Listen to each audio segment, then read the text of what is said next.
sure Donald Trump had his worst and most heinous week ever. If we had $1 for every time we've said that.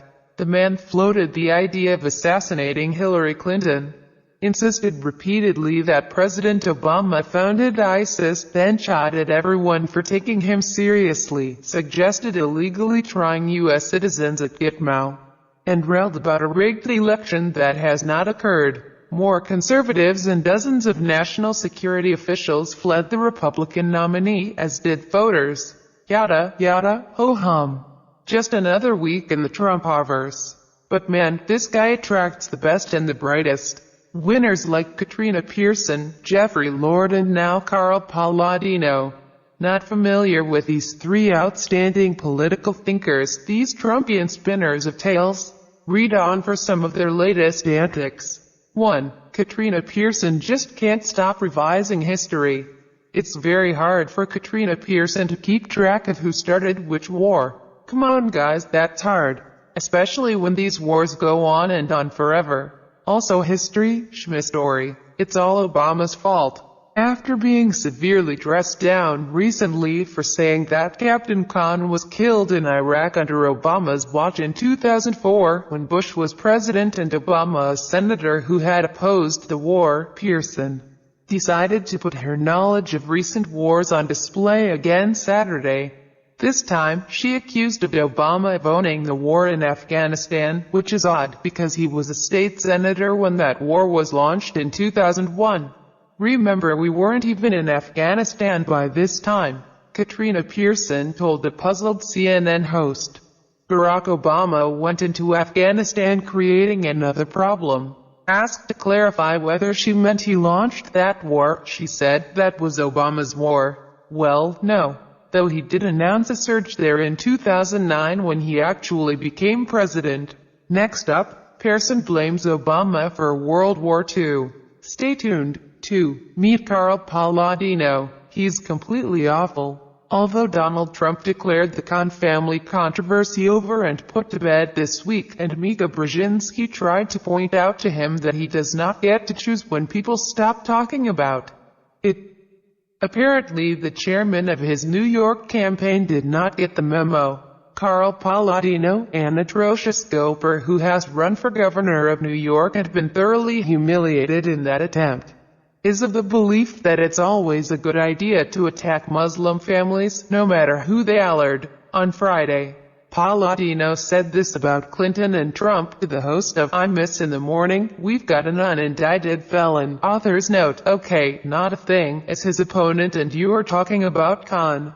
About him making a remark about this man? Alright, I don't care if he's a gold star parent. He certainly doesn't deserve that title, okay?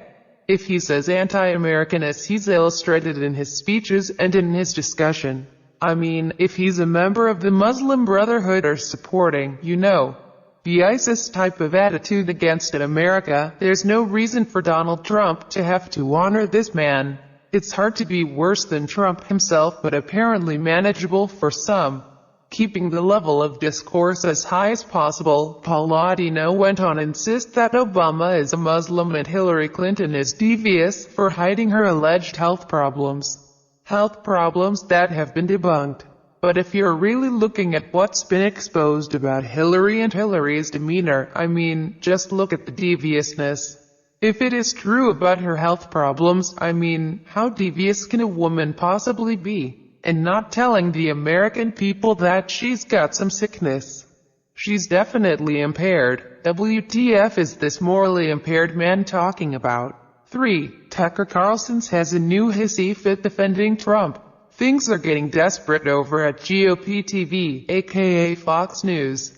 To the difficult question of how to spin the orange one's really bad, no good, horrible week, Tucker Carlson had to dig really deep. The head-scratcher he came up with. The fact that mean old Hillary Clinton acknowledged the existence of white privilege back in June is just as bad as all the bad things Trump has said lately. Here's the core of what Hillary said. White Americans need to do a much better job of listening when African Americans talk about the seen and unseen barriers you face every day. We need to recognize our privilege and practice humility. rather than assume our experiences are everyone else's experiences. Man, that is hurtful stuff. That is like a personal attack on privileged, thin-skinned white guys like Carlson. Why doesn't the media get all up in her face about that, like they do with Trump when he suggests assassination or that Obama founded ISIS? Carlson's whine fest. I think they, the media, have a right to ask Trump tough questions, totally fair. But they are giving Hillary a complete pass. They're acting on her behalf and they're devaluing their moral authority in doing it. It's a big mistake. Opening square bracket ... closing square bracket. He can't back down, that's for sure. I just wish that they would apply the same standard to Hillary when she says, for example, all white people are privileged and therefore should apologize. It's like, really? Putting aside the insanity of comparing Clinton's reasonable and inarguable statement to Trump's incitement of violence. Might we also mention that no one else seems to have heard Clinton saying all white people should apologize. Tucker tantrum on Undaunted. If you're an unemployed machinist in Toledo, you are really more privileged than the millionaire, Harvard-educated African-American president of the United States. That's actually an insane statement. And not one person called her on it, or even noticed it.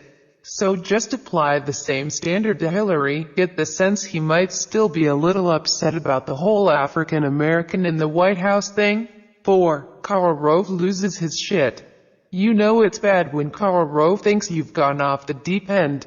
On a Fox show with host Charles Payne, Republican guru Karl Rove was unable to maintain the fantasy that Trump is a reasonable person to be the party's nominee for the presidency.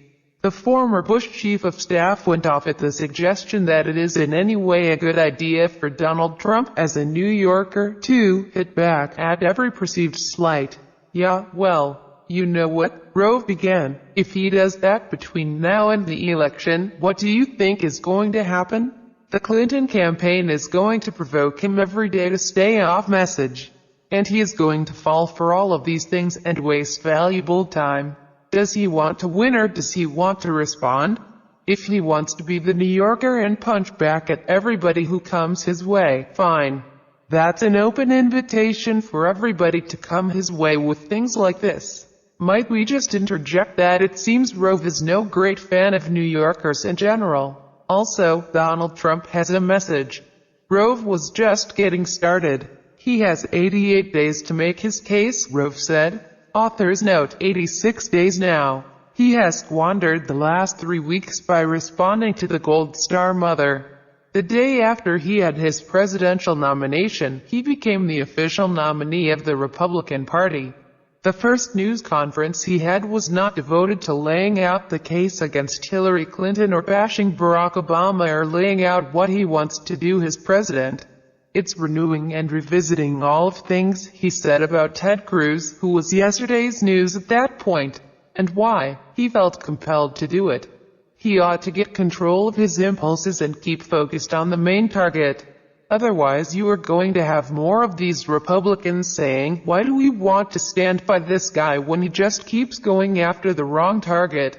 Your guess is as good as ours, Carl. No. We don't exactly feel your pain, but we acknowledge it.